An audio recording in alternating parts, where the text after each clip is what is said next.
When the district court is not open for business, bail commissioners are called in to arraign people arrested by the police. A rotation of 7 bail commissioners covers the cities of Cranston and Johnston. The list includes Christopher Maselli, a familiar name in Johnston because he served 2 terms as a state senator, then served 2 years in federal prison on bank fraud charges from 2011 to 2013. Johnston Mayor Joseph Policina says he got an anonymous call a month ago about Maselli. He said, "Nice, you have a convicted felon working for the police department." So I said, "Are you serious?" He said, "I'm telling you." I said, "All our policemen undergo scrutiny." I thought it was a police officer he was talking about. He said, "No." He said, "Maselli, your former senator, is working at the police department." I said, "Pal, you're dead wrong. You don't know what the heck you're talking about." So the mayor asked his police chief if Maselli was working for the department. He said, "No, but he's a bail commissioner. He's on the list." I said, "How can he be on the list?" He said, "He's on the list." I said, "All right." So I checked with Billy Conley, my solicitor, and I asked him, I said, "Do we have to keep him on the list if we don't want to?" I said, "Because optics are, he's a former Johnston senator. Obviously, he was a convicted felon. It just doesn't look good for the town and of course, for the police department." The Hummel Report has learned that Maselli is one of 51 justices of the peace, the official name for bail commissioner, across the state, who are chosen by and serve at the pleasure of District Court Chief Judge Jean LaFazia. Maselli was able to get his law license back 2 years ago and was appointed as a bail commissioner in September of 2017. The job is not advertised and there is no formal application process. Judge LaFazia declined our request to be interviewed, but a court spokesman responded to a series of questions we asked.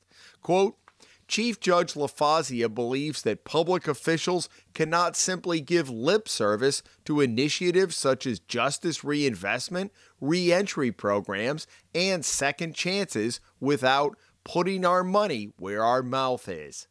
Policina said he believes in second chances, but the optics of this situation, having a convicted felon acting as an arm of the district court, are horrible. And he said it doesn't reflect well on the town. He was a Johnston senator. So obviously many people are cynical, and they have the right to be cynical, by the way, in this state. People are upset. And it would all fall on my shoulders, and why it's something that I didn't do. I didn't hire him, technically, so why should I obviously have to endure the criticism of people coming in here, news people coming in saying, why did you put him there when I didn't? I just felt that the optics, the perception, whatever you want to call it, just didn't look right. The mayor told his chief to drop Maselli from the rotation. So I said, you just go on to the next person. I said, if he's on call that evening or day, you got to go on to the next person. You can't do that. Policina is not alone. The police in Cranston have been using Maselli, but that may be changing soon. Mayor Alan Fung in a statement said, quote, "The district court appointment of Mr. Maselli to serve as a bail commissioner is deeply troubling. This role acts as an extension of the courts and deals with law enforcement. We believe it is inappropriate for him to serve in this role after being convicted of bank fraud. We will be expressing our concerns to Chief Judge LaFazia and ask her to reconsider Mr. Maselli's appointment as a bail commissioner." A similar reaction from a spokeswoman for the Rhode Island State Police.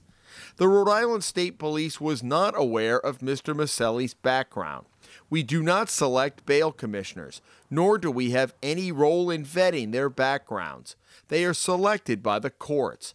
Based on the information we have now learned about Mr. Maselli's criminal record, Colonel Ann C. Asumpico decided the Rhode Island State Police will no longer use his services, effective immediately. These jobs are patronage jobs, so they're given out by the Chief Judge of the District Court. They're not something that has a public vetting process that you would apply for. John Marion is the executive director of Common Cause Rhode Island, a government watchdog group. If you're going to hire somebody for a job that involves the public trust, it seems like you wouldn't hire somebody who has gone to federal prison in the last decade for bank fraud. This is giving him the ability to exercise power on behalf of the state of Rhode Island. There are thousands of lawyers in this state who could have been chosen for this. Why him? Why somebody who went to federal prison in the last decade for a pretty significant sentence? By law, bail commissioners are paid by the defendant, usually in cash and anywhere from $50 to $200, depending on the time of day or night, with no accounting of the money by the courts. Marion said that's something that needs to change. It's always worrisome about cash transactions. If you look at other systems, they try to minimize cash because you don't have a good paper trail. So for instance, the campaign finance system, you can't give a cash donation more than $100. And that's, you don't want cash floating around. And in this case, in the middle of the night, because it's difficult to trace. Maselli told us that he saw working as a bail commissioner as a way to give back to the community and that he sometimes doesn't get paid. For example, if a defendant is sent to prison. Since I've been back, I'm just trying to mind my own business. Give back to the community a little bit if I can help out certain people for free. I've had some personal problems, but everybody deserves a second chance.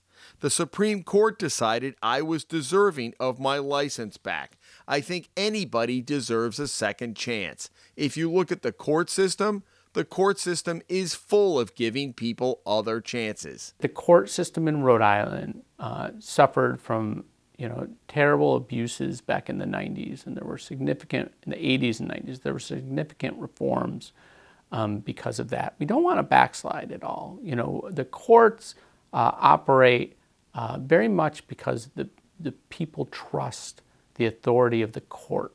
It just doesn't look right. And it's just, I think it's very inappropriate. In Providence, Jim Hummel for the Hummel Report.